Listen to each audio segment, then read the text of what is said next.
Allora, avevamo toccato anche l'argomento dei budget, che sono le note dolenti perché devono essere in qualche modo prevedibili e sostenibili, soprattutto per chi si aspetta la costruzione ex novo di un'abitazione oppure la ristrutturazione della propria casa. Quello che mi chiedevo, e lo chiedo da Alberto Malerba, che è direttore tecnico ma anche consulente per infissi delle abitazioni Malerba Infissi, la progettualità di una certa abitazione, visto che voi lavorate insieme, come funziona con gli infissi? Perché voi dovete in qualche modo adeguare l'infisso al progetto o è il progetto che tiene conto della collaborazione con voi? È un equilibrio in realtà di entrambi i fattori. Il cantiere di base è un sistema complesso di lavorazioni. Tutte le lavorazioni si intersecano contemporaneamente a volte e a volte le lavorazioni prima possono vanificare tutto il lavoro buono che è stato fatto successivamente, per cui tutti i dettagli devono essere curati con il massimo dell'attenzione. Per quanto riguarda la risposta alla sua domanda, lavorare in modo sinergico è fondamentale. Fondamentalmente noi riceviamo un progetto e cerchiamo di trasformare il progetto da un pezzo di carta ad una finestra nel nostro caso e quindi andiamo in realtà a sviscerare tutte le complessità che orbitano attorno alla finestra, andando a capire magari se poi nella finestra in fianco la costruzione prevede pilastri o meno, se ci sono impianti di ventilazione meccanica che possono intersecarsi con la finestra, per cui una serie di complessità che orbitano attorno alla finestra da analizzare subito nell'analisi del progetto Ecco, qua vediamo infissi. una foto per esempio del classico tipo Sì. portafinestra che adesso vanno tanto di moda, che si vedono un po', che tanti desidererebbero anche avere nella propria casa. Ma proprio in questa foto Eh. mi serve un assist. Qui abbiamo lavorato come piace a noi, nel senso che dal progetto poi abbiamo realizzato le predisposizioni per l'installazione del nostro serramento. Qui si vede una cassa isolante, un monoblocco isolante, progettato su misura in funzione delle esigenze del cliente, per cui in questo contesto poi il risultato finale sarà una grande vetrata con un sistema di controllo solare tramite frangisole completamente integrato nel sistema costruttivo. Ecco, questa è un'altra realizzazione in cui abbiamo realizzato dei sistemi di veneziana motorizzata, una soluzione tipica del nord Italia, che però in realtà noi adoriamo perché permette di creare ambienti veramente luminosi, quindi sfruttare anche la natura per illuminare l'ambiente interno e creare un ambiente con un'alta vivibilità. Ecco, io chiedo alla regia se rimettono in onda l'immagine di prima, che era una bellissima sala con delle vetrature da una parte e dall'altra, con una luminosità straordinaria, eccola qua. Non so se c'è lo zampino dell'architetto, del costruttore, cioè questo non entra nel merito, però queste sono sale bellissime, ma ci si chiede, con le esigenze adesso di coibentazione, di performance energetiche, per non dire di emissioni zero, vabbè, 2030 e via dicendo, è fattibile questo con questo tipo di aperture? Ma sì, assolutamente, in realtà tutti i nostri software ci permettono di calcolare il potere isolante del serramento. Non sempre è obbligatorio il triplo vetro nella finestra, perché si deve ragionare anche in base all'esposizione della finestra.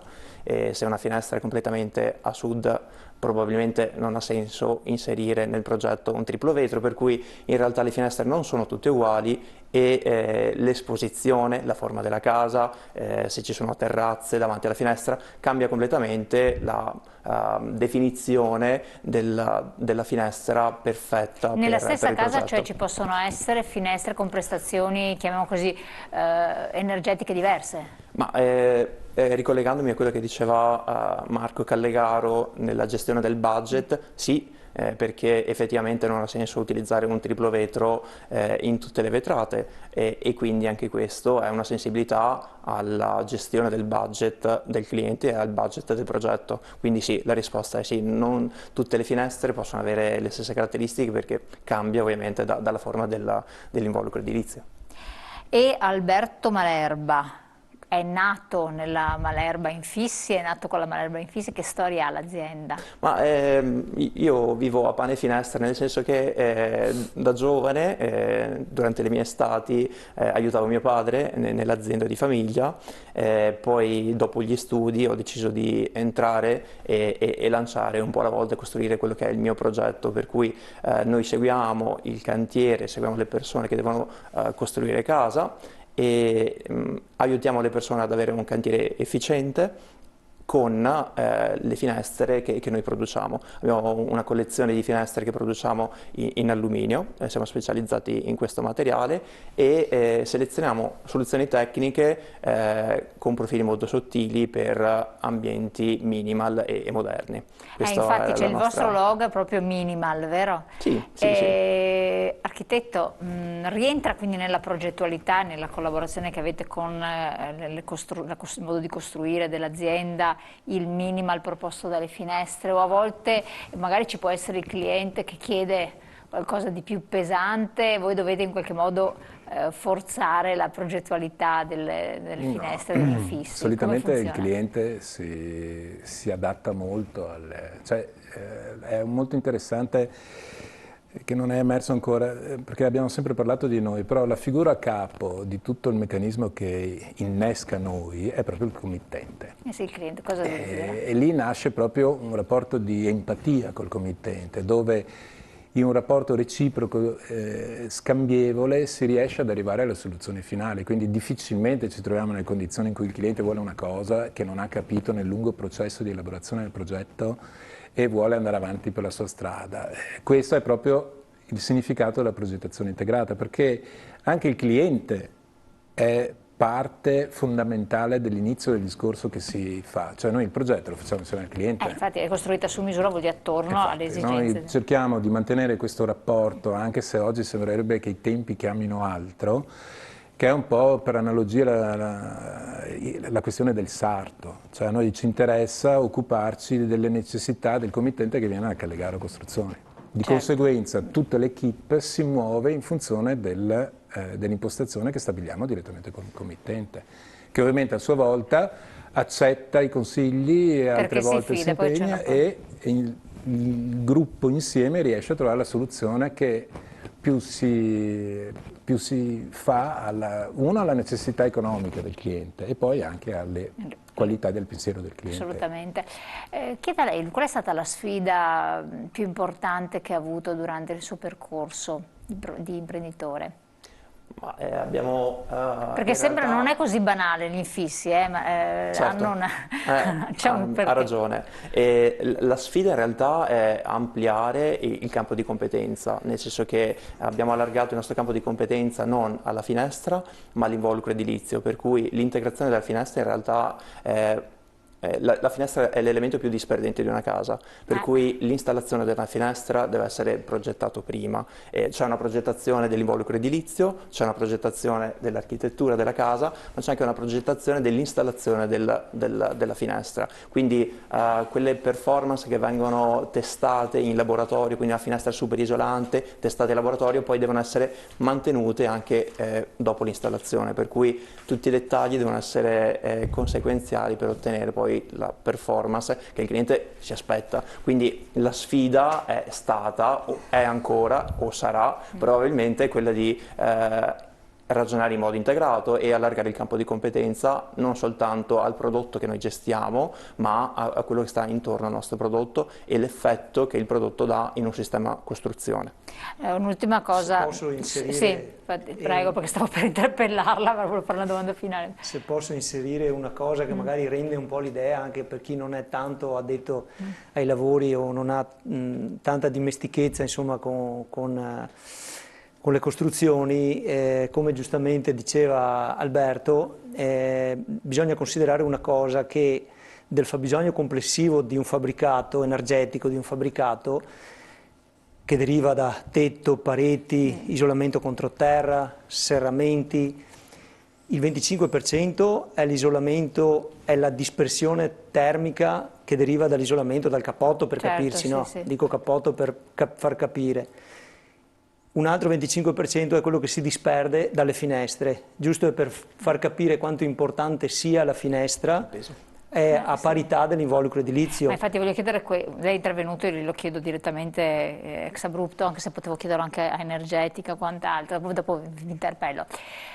Adesso si parla di case che dovranno essere emissioni zero sostanzialmente, poi comunque case che sono autonome, non dovrebbero quasi aver bisogno né di raffrescamento né di riscaldamento, andiamo in proiezione. Avere l'esigenza di queste finestrature molto importanti, perché questa è un po' l'ottica di principio in cui tanti si stanno orientando nel costruire, mi collega anche l'architetto, ma un po' sono le tendenze attuali, avere spazi di luce e di vivibilità.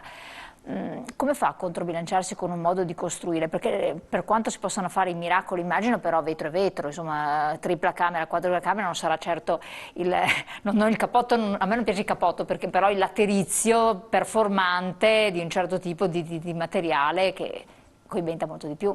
Quindi è imbarazzante la cosa sotto certi profili. Certo, infatti è proprio questa la forza della progettazione integrata, è la forza di avere un unico interlocutore che gestisce tutte queste dinamiche, altrimenti se si ragionasse solo ed esclusivamente con il progetto, l'architetto farebbe delle vetrate bellissime, in posizioni magari sottovalutate perché magari a nord perché fa buio, facciamo una bellissima vetrata, poi c'è un freddo interno. Dalla prevalenza all'aspetto estetico, sottovalutando poi la risoluzione poi del problema, perché come ha detto lei giustamente, le vetrate per quanto siano performanti non hanno mai la capacità di resistenza termica di una muratura ben isolata.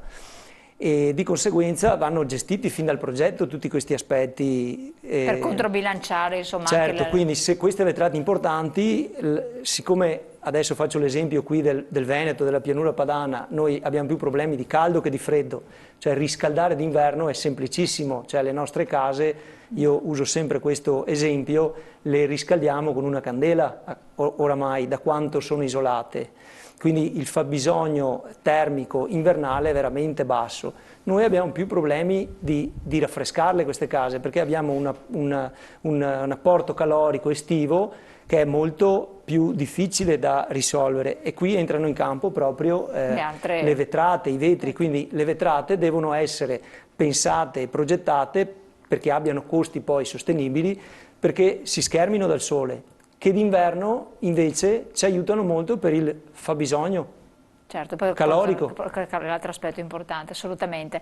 Enrico Scappochin, e qui entrate in gioco voi, per cui che cosa c'è di determinante? Perché mettiamo la finestra, loro fanno la bellissima costruzione, però anche in una ristrutturazione ci sono dei problemi.